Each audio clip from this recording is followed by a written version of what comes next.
Up next is a guy who's been on Sal's show a few times. He's great, great blues, kind of old-time blues. Great guitar player as well, great lyricist. Here he is, cowboy Clint Miller. Clint, so did you ever major in music? No, I don't. I find if you have something that you enjoy, if you try to do it in college, they'll just take all the fun out of it and turn it into a bunch of chores and work. So no, I don't major in music. Our next act, all the way from Peabody, directly here to the Sal Show, is Giovani Alabisco. Giovani's a great local actor. He's a comedian. I've worked with him. The guy is spot on stage. He's a true performer. Let's enjoy the video. All right, thank you. Thank you very much. I am Giovani. I am from Peabody. So, just want to tell you a little story. I was, recently I was shushed during sex. Yeah. I was, I was trying to spice things up, trying to make things a little better, and I was told I was ruining the moment, so I started humming the theme to Law and Order, Bum bum bum bum bum bum ba-da-da-da-da-da-da. Finally, my neighbor said, "Shut up and run the camera." So now, I'm quiet during sex, whether I'm taping, whether I'm performing. And some quiet sex is really good, It's like if your parents are in the room next door and you don't want to wake them up.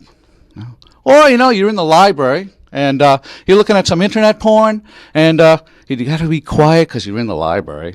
Or if you're in a horror movie and you don't want to be killed after sex.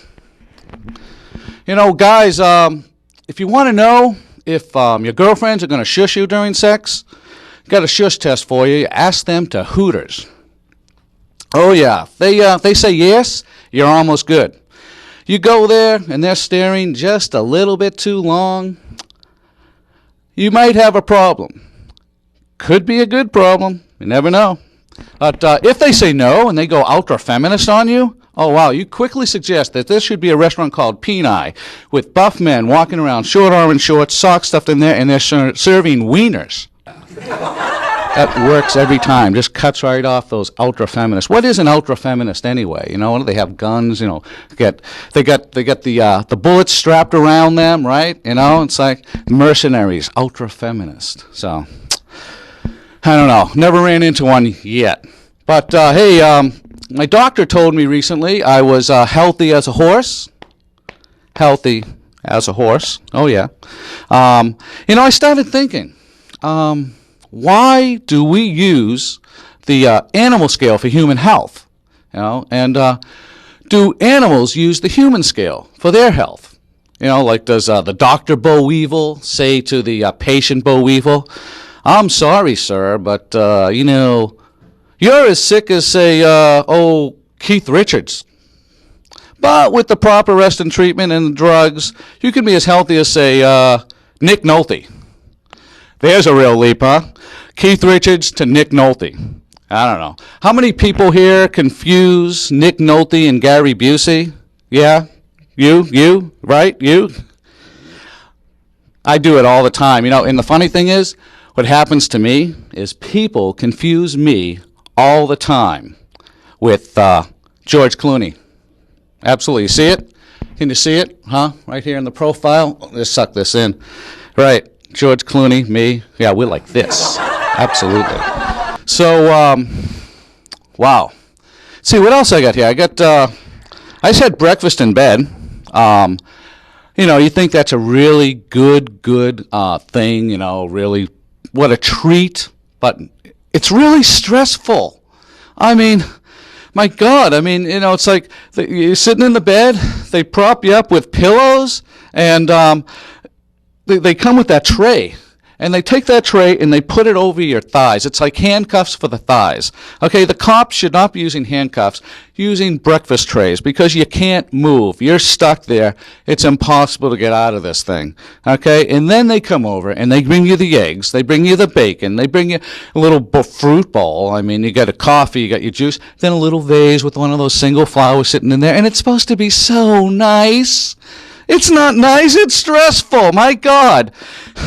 I mean, you know, you can't move, and you're trying to make it look like you're having a great time, but, you know, you're really not. Then they give you the newspaper. And the newspaper, now, you know, now you got to try to read and balance at the same time. This is not working. Finally, you forget what's going on. You're reading the newspaper. You get into a story. You move. Everything goes crashing over, right? And it's like a 10.5 earthquake has hit the bed. You get another wet spot, and that's when the furniture store people really get pissed off. Yeah, that's right.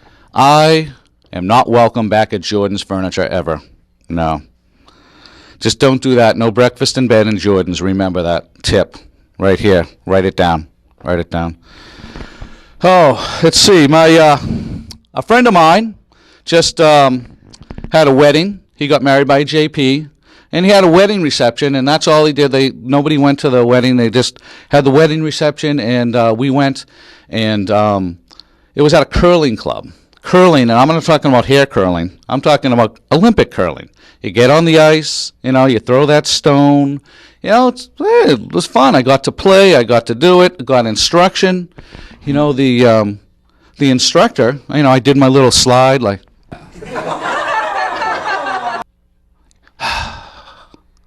You know, I mean, it's like, and people in front with the brooms. You know, it's like, and she told me, she goes, you know something? You got a Utica slide. It's like, hey, Utica slide. Really? It's like, I guess that's a way they do things up in Utica, up in upstate New York. Then she got personal.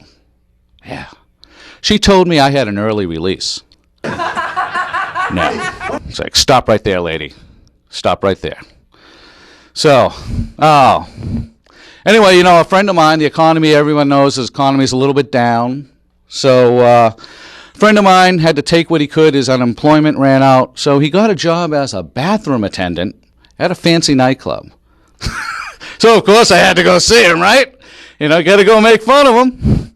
So, you know, I go there, and I walk in, see him in the corner, all dressed up in his little suit, and make eye contact. We don't talk because the code is guys do not talk in the bathroom. I don't know if you know that, ladies. Yeah, no, we don't talk. Tell her all about it. We don't talk. So I just make the eye contact and the head nod. I go over to the urinals, you know. I start to do my business, you know. Bum, bum, bum, bum, bum, bum, bum. He's watching me the whole time. You know, that's not the weird part. No. You know, so I finish up. I go over to the sink. He turns on the faucets for me. I put my hands under there. He puts the soap on. He starts rubbing them in. Really nice. And I tell you, it felt good. Felt really good. That's not the weird part, though. No. No. Then he shuts it off, gives me the towels. I'm drying off. Now we come to the weird part. I got to tip him. I go there to make fun of him. Now I got to tip him? What the hell? I mean, we give him a buck. You know you're going to be back, right? You're going to go out on the dance floor. You're going to have a few drinks. You're going to shake it all around, you know. Bladder's going to want to let go. So what do? You know, you give him $5 and say, I'll be back, you know. Do you, you get a hand stamp? I mean, you maybe slide your debit card. Or maybe, just maybe, the answer is you get a frequent pissers card, you know. 5 pisses for $5. The 6th one is free. And the 7th one, if you keep it all in the urinal, is free too. All right, hey, great. You guys have been awesome. You guys have been great. Thank you very much. I am Giovani. I'm from Peabody, and you've been watching Sal's show. Thank you.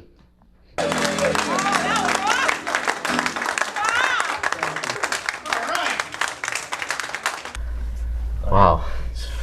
He's a funny guy. Good stuff. Giovani never disappoints. I've seen him a bunch of places, and that's what a crowd he had in front of him here on Sal's show. Was he ever on the bill with you, Chris? We've performed at a show together, an improv comedy show. Not actually, no, I have done comedy with Giovani. That's right. I've done it once. So that was fun. And yeah, he's never disappoints. Yeah, very unique. Yeah. For more information on Giovani, you can find him on his Facebook page at Giovani by Comedy.